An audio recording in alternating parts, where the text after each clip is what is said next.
Have you ever carried something for so long you forgot what life was like without it? A hurt, a betrayal, a silence that never got repaired? If you're in your 60s or even just tired, you might know this weight very well.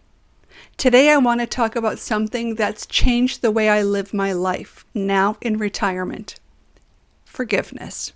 Not the neat, tidy version you see in the movies, but the kind you wrestle with for years, the kind that doesn't mean forgetting, the kind that finally sets you free. I'm in my 60s now, and life looks different.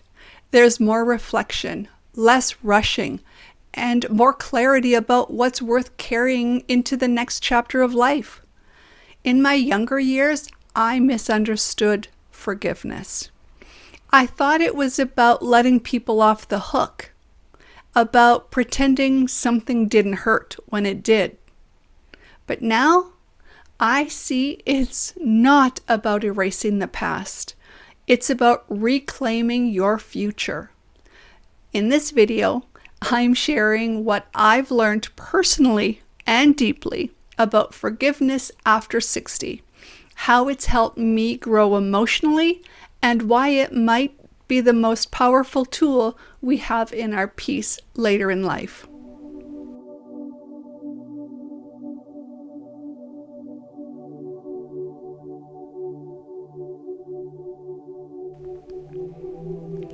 Forgiveness isn't about weakness. It's about finally getting your strength back.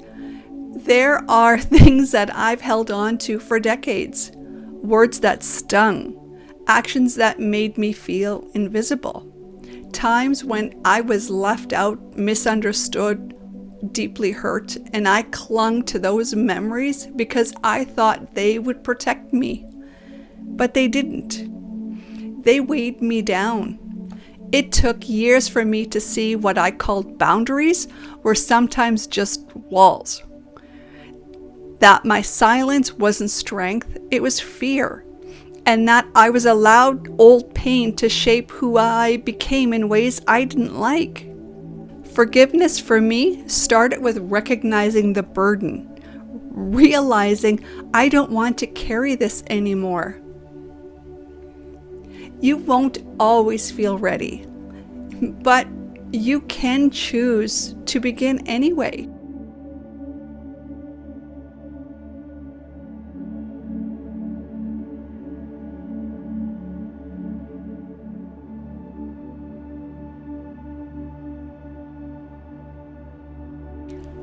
I used to wait to feel at peace about forgiving.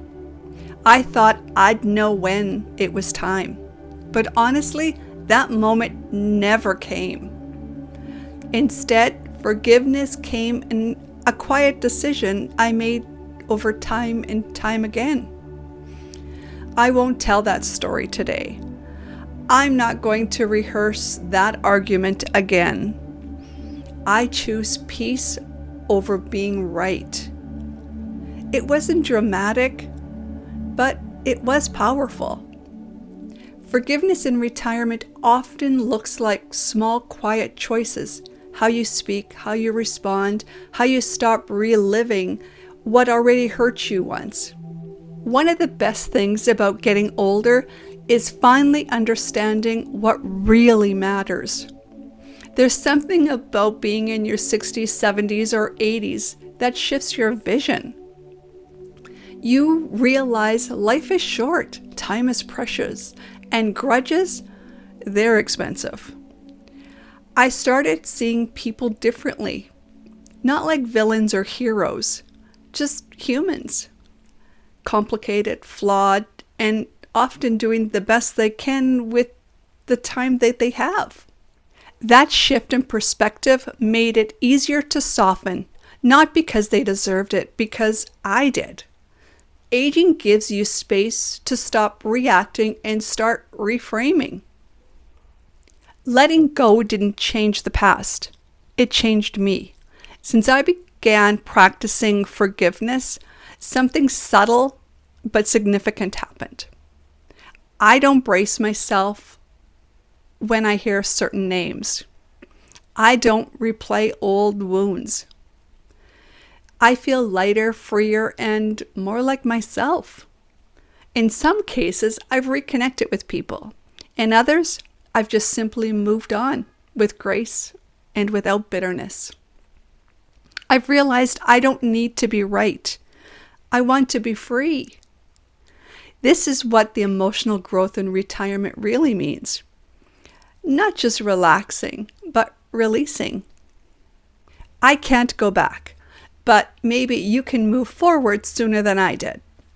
If I could speak to my younger self, I'd say, you don't have to hold on to every hurt. You're allowed to be okay even when they never apologize. And forgiveness doesn't mean they win. It means you stop losing. If you're in your 50s, 60s, or 70s and still carrying something heavy, know this, it's not too late. You can change how the story ends, even if the beginning never changes. If this video resonates with you, if you spent years carrying something and you're ready to lay it to rest, take the first step. Share the video with someone you think might need it. Leave a comment and tell me, what are you ready to release? And how would you feel without it? And if you're on your own journey of healing in later life, subscribe to the channel. We'd love to have you join. Forgiveness isn't about forgetting. It's about remembering and choosing to stop the story there. It's taking the hurt out of your hands and saying, I'm done letting this define me. You don't forgive because it didn't matter. You forgive because you matter. Catch you on the next one.